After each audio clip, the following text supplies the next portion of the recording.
Counselors, approach the bench. I have no further witnesses, Your Honor. Curiosity, I'm allowing this freak show to continue. Your Honor, I'd like to ask for a recess. Overruled. Do you swear to tell the truth, the whole truth, and nothing but the truth, so help you God? Welcome to Movie Mistrial, the podcast where we examine the IMDB Top 250 and argue for or against the movies being on that list. My name is Johannes. And I am Raji. Today we're talking about another film on that list. The quintessential Quentin Tarantino neo-noir black comedy crime film. Pulp Fiction, released on October 14th, 1994, starring John Travolta, Samuel L. Jackson, and Uma Thurman, among others, with an IMDb rating of 8.9 out of 10. Before we go to Hollywood, however, how have you been? Pretty good. I've discovered making jams and canning.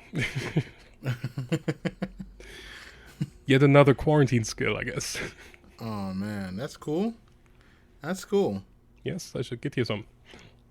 I wouldn't mind having some. How have you been? I have been really good. I became a father. Congratulations. Thank you very much. My wife gave birth to a bouncing baby. She wasn't technically bouncing, but she's a beautiful baby girl, and she's been both an interesting look into humanity and an annoying alarm clock that wakes me up at 2 a.m. for, carry and breast milk. So, it's good. I'm so happy to have her here, and but it's good to be back on the show. Yes, good to have you back. All right, we're flipping a coin. What's it going to be, Raji? Heads or tail? The global stats is 50.0 to heads, so it's most likely heads. So I'll go with heads. Okay. Oh, tail. Tail. The joys. Go on. What? I'll argue against this movie. I knew you were going to argue against this movie. I knew you were going to do it. Is that what you were hoping for? No, it's not as if I was hoping for you to argue against the film. I knew you were going to argue against this film. Given your propensity and your views on some of the films that you watch, I think that I felt like you would be more comfortable arguing against this film than arguing for it. And I'm glad that I was right about that. Because it's actually quite a difficult, well, not necessarily difficult, because anyway, I guess I'll have to see your points and maybe we can talk about it after the court case. Sounds good. But I'm going to be arguing for this film. And I guess you're going to go first. Yeah. Okay. But before we do that, I guess we should have a bit of a synopsis. Well, let's do a synopsis. Vincent Vega and Jules Winfield are hitmen with a penchant for philosophical discussions. In this ultra-hip, multi-strand crime movie, their storyline is interwoven with those of their boss, gangster Marcellus Wallace, his actress wife, Mia, struggling boxer Butch Coolidge, master fixer Winston Wolfe, and a nervous pair of armed robbers, Pumpkin and Honey Bunny. Witness will address this court as judge or your honor. All right, Your Honor.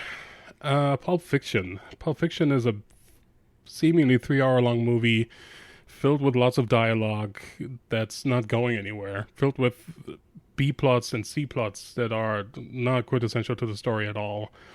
And it's just droning, kind of taking us on a trip through the gangster side of Hollywood that has some fascinating insights into that world, but ultimately it's just meandering and in classic Tarantino fashion, just it's all about dialogue and all about characters talking about random stuff and then happen to fall into situations that are outrageous and dark and humorous. But I think this movie ultimately falls flat on just delivering kind of a good, cohesive kind of storyline that is neatly tied up and it tells us a good story of these hitmen, essentially. And in my opinion, I think that this movie takes the original idea of a linear story and breaks it down into a lineated story, in the sense that even though the movie seems like it's broken up, there's still a beginning, middle, and end. It gives you very insightful characters, very exciting characters, different characters that you spend a significant amount of time understanding what makes them tick and what drives them forward. And you don't spend so long without being abruptly sent back into the movie world. So we get the stories of the characters interacting with themselves, talking about the most random things parallel to the storyline, and then we're abruptly hit back into the movie and given something exciting to watch. And we watch how these characters react to those situations. And I think the idea behind Pulp Fiction is giving the characters that we now know a little about, how do they react to that? And we get to enjoy something that seems way out of the ordinary and way more interesting than you would have anticipated it would be. So this is a really great film, in my opinion.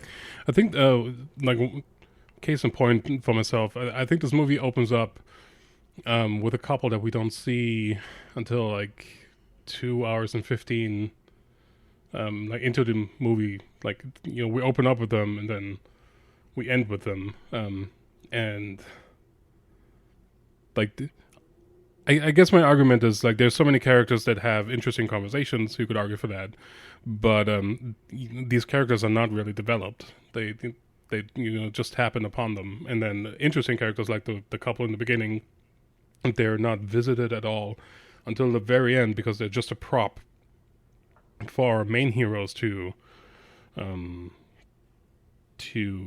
do another random thing. Essentially. So the that whole setup and the couple is arguably kind of not needed, because there's nothing of real value that we get from that, because we already understand the characters of Samuel L. Jackson and John Travolta. We already understand how they tick, because we've been on a journey with them throughout the movie. And anything that happens in the diner is just another attempt at showing us how cool Samuel L. Jackson's character is. And I think that's kind of pointless. I think similar things go for Bruce Willis's character. That's just a side character that goes on his own random side quest that doesn't really go anywhere and is not needed for this. So it's just a long, drawn-out movie with not a great payoff if we just look at the core story at heart.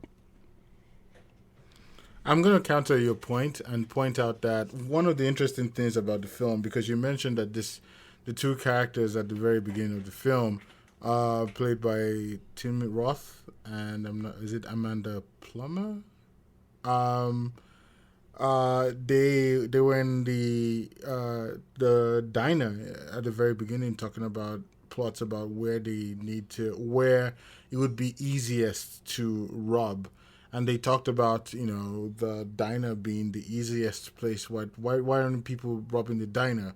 And you mentioned that they were just useless characters that our main protagonist, specifically Samuel L. Jackson, uses. But I do want to point out that they may be props, and I may agree with the fact that they are props, but they are significant because they get to show us the growth in the character, specifically of Samuel L. Jackson. At the very beginning, he didn't blink an eye when he took a life, and at the very end, he paid somebody to save their life. And I think that's quite a character growth, given the fact that it's based on just the period where the late Rosanna Arquette came out and shot 3 times or several times, and each missed them, and he found God in that period. And he says he wants to be a changed man. And as a result of that, the interaction with the Tim Roth and Amanda Plummer character was totally different than what you would have expected at the beginning of the film, where he would have just brought out his gun and shot those characters. I think that those characters were put there to show the growth in the characters from the very beginning of the film, where they walked into a house after talking about Royale with cheese, and they killed a bunch of dudes, and the end of the film where he paid them $1,500, let them leave the diner with all the things they stole, and told them they should get a better life. And he's a changed man. So I don't think that those characters are insignificant. See, I feel like his character arc is just. I mean, we see him going through a day of just mishaps. Right, him and Travolta. Like we see him early in the morning going to that flat and then shooting up a couple of people, and like you said, they were shot at, but very unsuccessfully. And then the car thing happens, and they need to deal with that and clean up with that. And I just feel like these two characters have been through so much that very day. Like it's not even like lunchtime yet. It seems like that's just the point of like, okay, I'm done with this. Like this sucked. Like today sucked, and yeah, I don't know. I don't necessarily think that's like showing us a lot of character growth. It just feels like, okay, this was not great. Maybe this is not the greatest career in the world anymore. I feel like one of the things that the strength of this film is how these characters react in the most.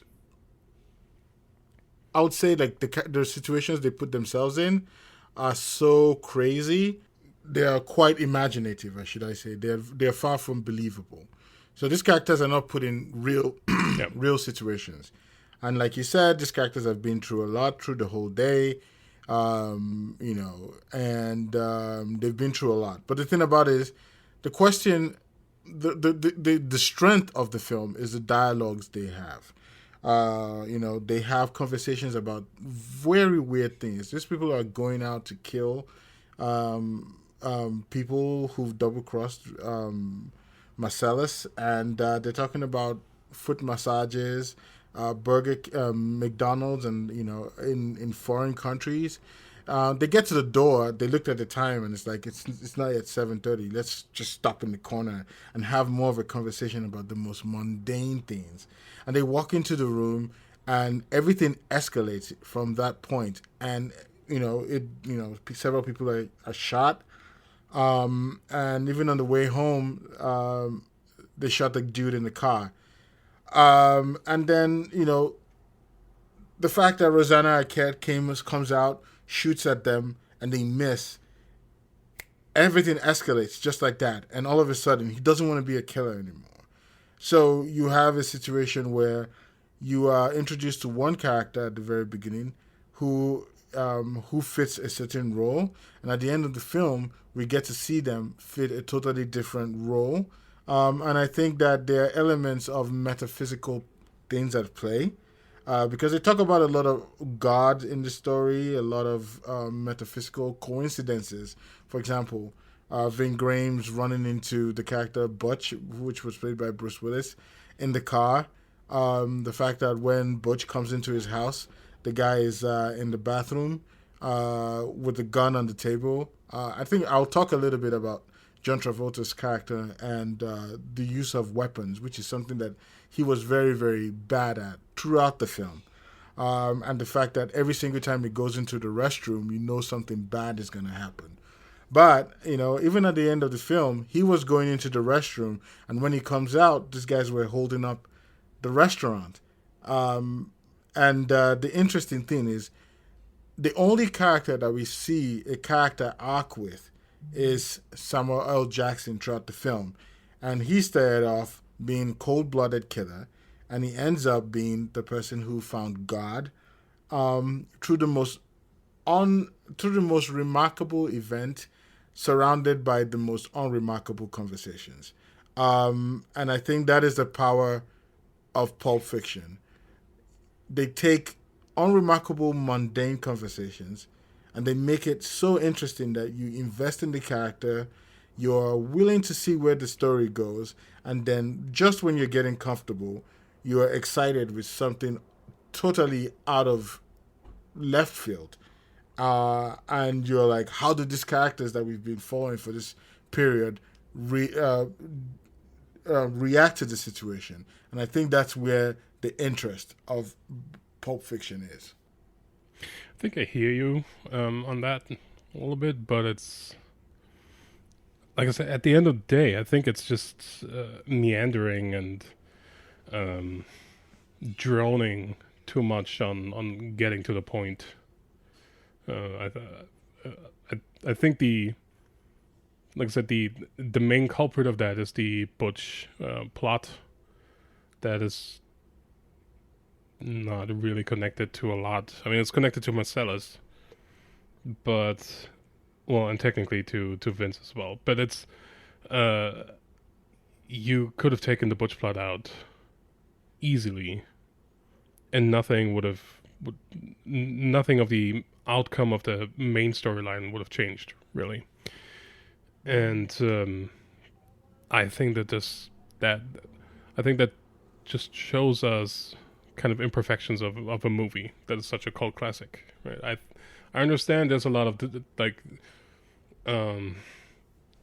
cult, like this movie is a cult classic because of the conversations, because of the odd things that happen, like the meme of John Travolta in this in so many facets is fascinating. But is it a meme because it's so campy and odd, or is it just I don't necessarily get it. And I think that's the question of whether it the movie is relatable, and I can understand if you say the movie is not relatable, because I think that there are a number of things that are out of date, a lot of conversations that show a lot of that are very outdated. But I think that the story. I mean, what did you think about the Uma Thurman story, for example? Let's leave Butch. Let's leave Butch alone for a few minutes, and let's talk about the Uma Thurman story and how underrated of an actress she is. As she, you get in her sultry voice from the radio saying where he should be, and she'll be down in a few minutes. She's oozing personality throughout. We see her transformation as she's been from the character who is always being sultry and provocative to somebody who is helpless within seconds. And at the very end of the film, we get to hear the joke, which was actually not too bad of a joke, about the ketchup. But I do feel like her character, we go through a lot with every single character. And I don't know, if you think of the movie as 4 different stories that are intertwined with characters that relate to each other, which is what Pulp Fiction actually is, then everything makes sense. And you mentioned the Butch story, but the Butch story is also moves the story forward. One of the things that the Butch story does is gives us a more fulfilling, a more rounded character for who Marcellus was, by putting Marcellus in a situation where nobody would like to be in. How did they react to that? How did they react to a situation where you're double-crossed and you are found in the room with, I'm not going to say the 2 words, but they're 2 R words, racist and whatever. How did they react to scenarios like that? Butch has been the person who had been out for himself. He's too prideful. And at the very end, rather than let Marcellus alone in the room, he comes back with a sword. The idea of picking up a sword is interesting in itself, because you would have to think that there has to be another weapon that would have been more effective. But the fact that this is a Quentin Tarantino film, he doesn't shy away from the showmanship, and he goes with that over something that is practical. And I think the fact that he does that and the way the story plays out gives the reader or the watcher some satisfaction, because, you know, they're dealing with these 2 pieces, these 2 dudes who are doing this horrible thing. I found it totally saddening and entertaining at the same time. I think that every story had a beginning, a setup, a climax, and a resolution.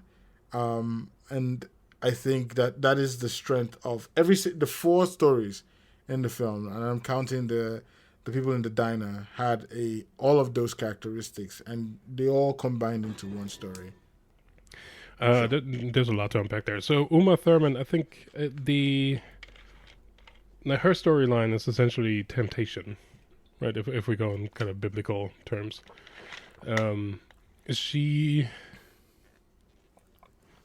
essentially trying to get Travolta's character into big trouble, in a way, but then she's not, because they end the night with, oh, we keep the secret because otherwise we both would be in trouble. So I think that's kind of a weird character choice, kind of veering on that temptation thing, which both would understand would end very badly for them. Marcellus, I think, stands for toxic masculinity and how fragile that can be. And I found that whole scene in that pawn shop to be extremely over the top, unrealistic, and just kind of made for laughs and somewhat inappropriate in a way, because it's like, let's get the dude, let's get the gimp, and then you're like, they cannot possibly have a dude in a gimp suit, or a person in a gimp suit, I guess. But they do, of course. It's a Tarantino movie. It's just kind of like, okay, this is random, and I guess it's supposed to go towards the randomness of the world and how real, kind of realism in a way, like people are weird and random. But then when you mentioned the like choosing that sword, like we go through a montage of multiple different weapons that happen to be in this pawn shop, one worse than the other, and then we end up with katana, or with that sword, and like I said, it's kind of impractical in small tight spaces, so it's kind of a weird choice, but I guess it's kind of a setup for Kill Bill. So all in all, I think, like, I understand conceptually what some of these main characters are trying to go for, but I think it's not precise enough, in my opinion. And it's just, and a lot of it is just used for introducing more dialogue and more kind of craziness that just happens, and I think that's standing in the way of making a arguably good film, like a true, like, masterpiece. So I think one of the things that one of the points where we differ on so far is the use of dialogue in this film. I consider the use of dialogue to be quite the strength of the film, because they don't talk like movie characters from any other film. They only talk like movie characters from the Quentin Tarantino film, where they take things that seem very important and they make it mundane, and they take things that are mundane and make it seem very important. Like the royal cheese, the burger with cheese, the Royale France, they made that conversation seem so important. But the idea of just killing somebody was just so, like, ordinary. It didn't feel like when he turned around with a gun in his hand and was like, what do you think about this? And he shoots the guy in the head. It was all conversational, all nonchalant. But the conversation about the foot massage was so intense. Conversations about people getting thrown from the top of the building with their legs being broken off and getting speech impediments. It's what makes the movie so interesting is the fact that some of these mundane conversations they're having about, like, who robs a diner, and you're like, oh shit, who does rob a diner? Those conversations, even though we know that robbing a diner is extremely impractical, because a diner is not set up to be robbed. There are too many points of exit, the glass around the doors, people will be able to see everything that is going on, and at any point, anybody can call the cops. So it's not a good idea to rob a diner. So kids don't do that. But Plus the money involved. Plus is the probably money not that involved great. is not that great, and most likely you're gonna run into heroes, because cops come to diners, firemen come to diners. I don't think that it's a good thing to do, but I do think that the conversation around it is interesting, another thing that I really liked about the film was how they juxtaposed speed with slowness too. There was a lot of things that happened in the film that juxtaposed speed and malaise. Like, for example, when she's having the OD, and John Travolta's character is driving down the street, speeding down the street, trying to get to the character who sold him the drugs. He's calling frantically, but that guy is just sitting down, eating cereal and watching cartoons. The phone rings several times and he doesn't pick it up. Even his wife is like, "I've told you that you should tell them not to call this late." And he's like, "I'm going to pick up the phone and let them know." They're so, the juxtaposition of franticness and just malaise is so interesting in the film too. I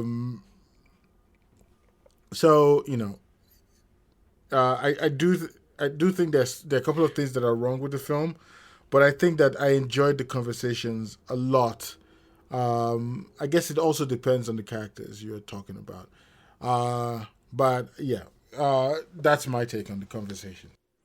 Yeah, I think so. You said conversations are important, or they give you the illusion that they're like very important, high stakes conversations, and I think that's one of the strengths. Like, I give it that. And that's one of the strengths of Tarantino, to be able to write conversations that are that feel real. Ultimately, because like everybody knows, like conversations like these where you just go into weird tangents and just go into like weird. You talk about weird things like the cultural differences between Europe and the US, right? Like you talk about these things and it's like, isn't it odd? Or things like, why doesn't anybody rob a diner? Or like you go through these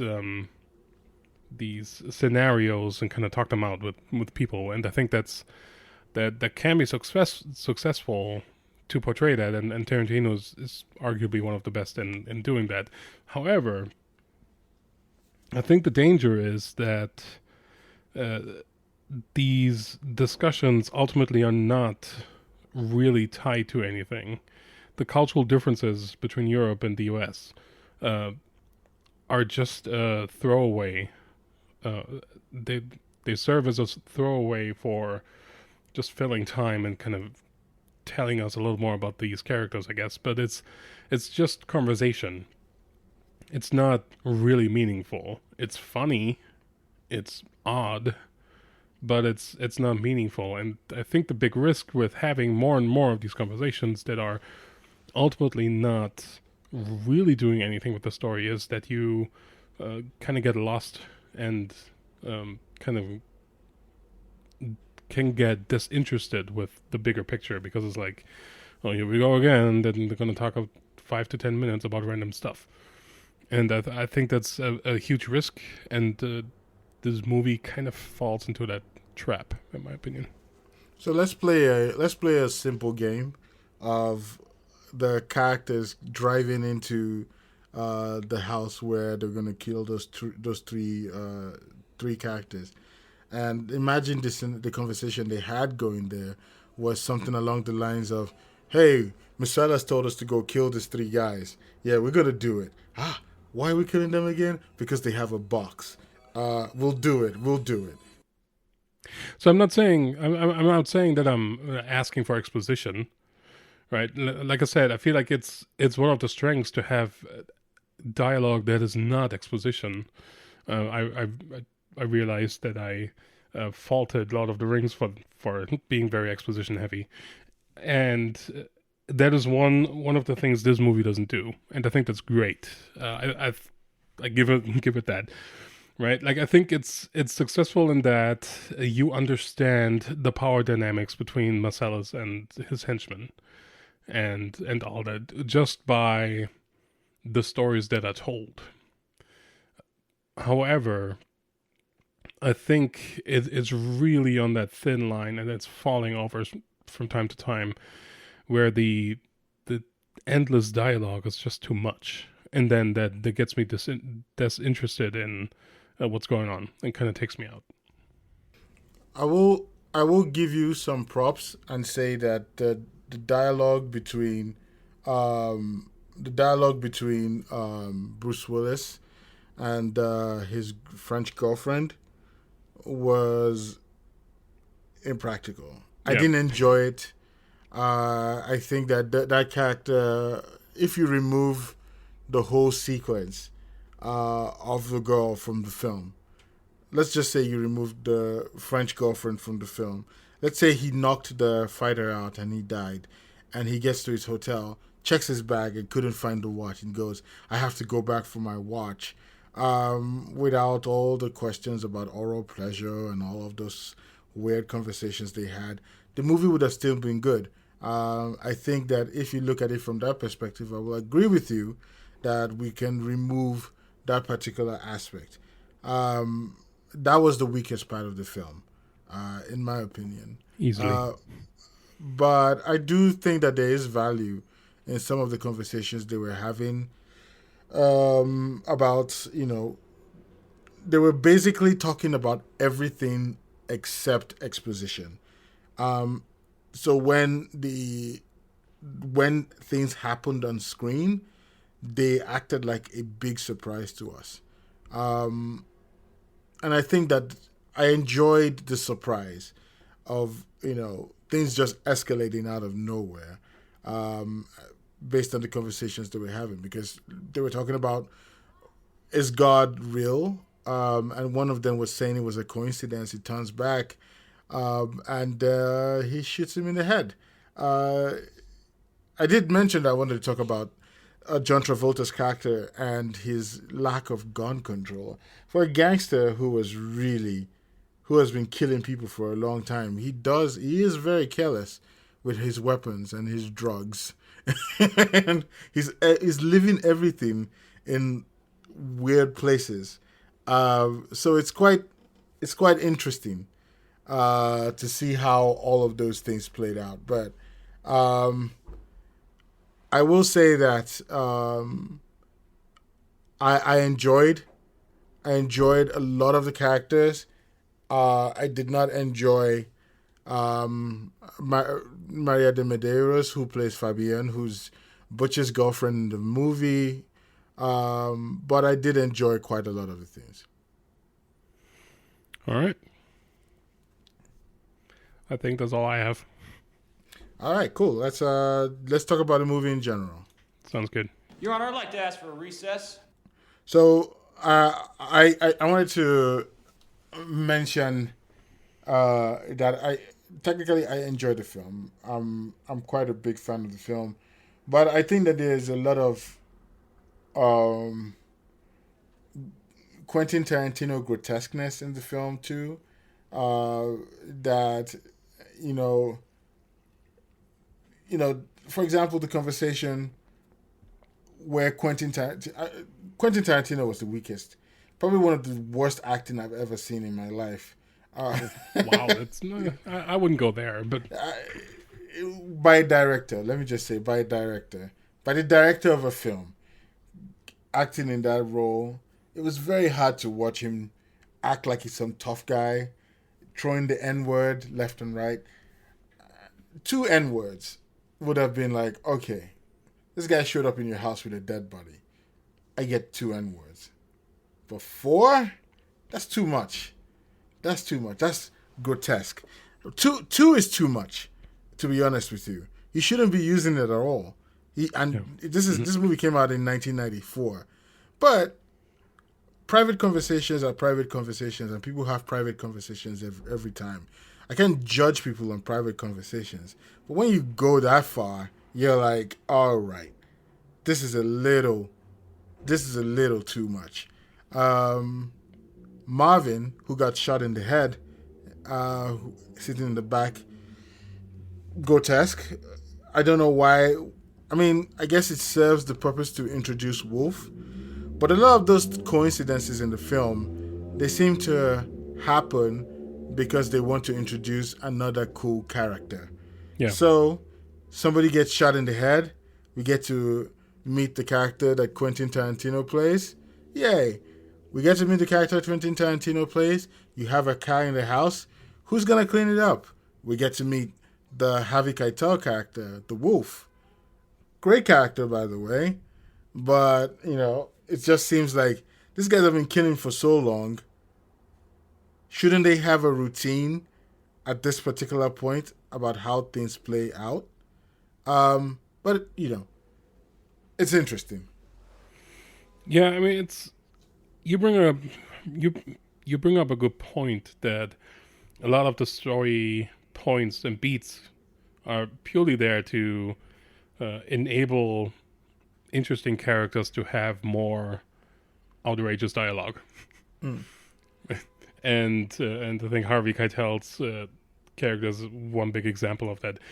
I have to admit, so I've never seen this movie in its entirety until in preparation for this. I always got annoyed by the pointless dialogue, all the way to like halfway through. So I never saw anything, at least like after the up from the GIMP stuff at the pawn shop, or anything like from pawn shop onwards. I've never seen that before. And so the whole setup in the beginning of Vince or Travolta and Samuel L. Jackson entering Marcellus's bar in completely different clothes, like that setup, was completely lost on me. I mean, I understood, okay, something must have gotten wrong because they wear different clothes now. But it was completely lost on me that would be revealed. Why? Towards the end, it was just a setup for, haha, look, you look so weird now. You're no longer the big badass gangsters, right? So it was interesting to see the film in its entirety and kind of, okay, now I understand some more of what Tarantino was going for. But like I said, I think a lot of the dialogue heaviness of this is very tricky for me because it's just hard to focus on what's going on because you always look for meaning, like you said, right? And it's like a lot of this doesn't have any meaning. It's just dialogue. And again, I commend Tarantino to be able to write dialogue that feels real and is not full of exposition. It's just random stuff that people talk about. But it's also a fascinating coincidence that all the characters we meet in this quest are all super quirky and weird. And I feel like that's kind of losing the realism of it, right? Like, yes, everybody has their quirks, but it's like how likely are things, right? But it's the movie, so it's fine. It's like I said, I understand that's one of Tarantino's big gifts, to be able to have characters tell us interesting tangents that they come across, and in a pretty real manner. I think like a lot of these things, like I said, feel just like conversations anybody could have. It just so happens to be awful people usually, but again, it's just a lot of going nowhere and a lot of the out of sequence editing of all these different plots that come together is a gimmick in a way. It feels like, and I kind of understand it's one of the first movies that did this, if I recall correctly. So I can say I commend trying this out and then kind of having a legacy of other movies that do this and successfully as well. But it's just a long movie of dialogue and not a lot that happens. And the stuff that happens is very violent and kind of yeah. I mean, it's entertaining, but it's also just kind of not going anywhere. I should point out that I've been making a mistake a few minutes for a while now. I've been calling the guy who played the lady who played the fourth guy in the house. I've been calling her Rosanna Arquette. It should have been Alexis Arquette. Sorry about that. But I think that this is it all borders along how you see violent films, and not all violent films are violent films for the same reason. There's some movies that don't show any blood, but they're just as violent as others. So violence is how you interpret it, and I think that your point seems to identify the fact that for some people, the violence in this film is something that is not going to sit well with them, and they may pass on the film for that reason. I will say, like, this movie, as well as every other Quentin Tarantino film, most of them use violence as a means to drive the story along. Yeah. And I think in that scenario, then maybe this movie may not be for everybody. No film is for everybody, but this film particularly will drive some people away. But I do feel that there is a lot of strength in some of the characters, and the quirkiness of the characters and the conversations they have are some of the things that make this movie stand out for what it should be. And it's one of the reasons why I love it. I'm a big fan of Quentin Tarantino, and he has made less violent films. Once Upon a Time in Hollywood is not as violent as this, nor is the one he did with what's the name? The lady, I've forgotten the name of that one. Kill Bill? Not Kill Bill. The black lady from Foxy Brown. Jackie Brown. Jackie Brown, sorry. Thank you, Jackie Brown. That was not a very violent film. I thought that was a very lovely film too. Yep. They had some, but I do think that Quentin Tarantino sometimes sees beauty in violence, and he goes out of his way to make it as shocking and grotesque as he possibly can. Yeah. And I think that this benefits from that particular worldview. And I think that if you are not a fan of a worldview where Quentin Tarantino shows you violence as a means to push a story forward, then you may not like this film. But go on. No, I'm not against violence. Like I can. Sounds bad, but I can find entertainment in violent movies sometimes. So I'm not opposed to that, and that's not offensive to me. I think just the beef I have with this is just length and just kind of drawn outness. Like, it's not the violence essentially is just a release for all the tension that you build up in this. And I think the beef I have is just that long drawn out build up. Okay, I think I get what you're saying now. So in a scenario where you have a lot of high tension, and the conversations lead to more tension, the violence is a kind of valve opening that lets all the tension out. Yeah. In a scenario like that, everything makes sense, and the violence you can deal with. But in a movie like this, where the conversations are parallel to what is going on screen, and the violence is just the bridge that connects the actions of the character to the story going forward, with a lot of conversations being in the periphery where it has no connection to where the story is going, you feel like it's not a responsible way of doing violence because there's no tension being released. It's just violence out of randomness. Yeah, I mean, I think Again, I don't necessarily have any beef with the violence in this movie.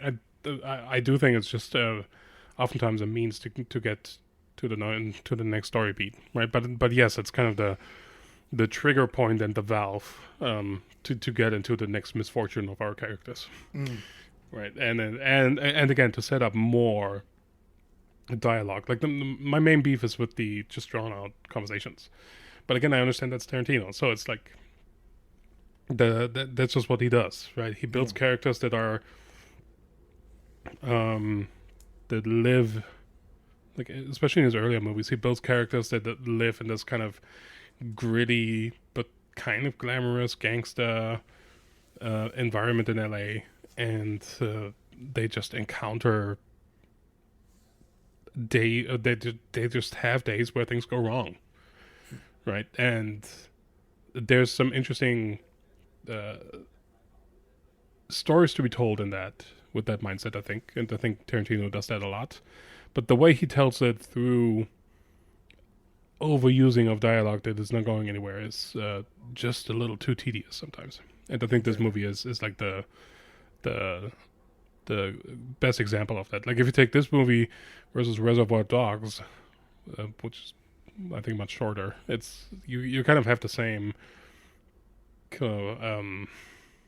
set of characters in a way. You have these gangsters, the similar setting and all that, right? And there's lots of dialogue and lots of tension that happens, and it culminates in a lot of violence. But it feels snappier than this movie. I think that's my argument.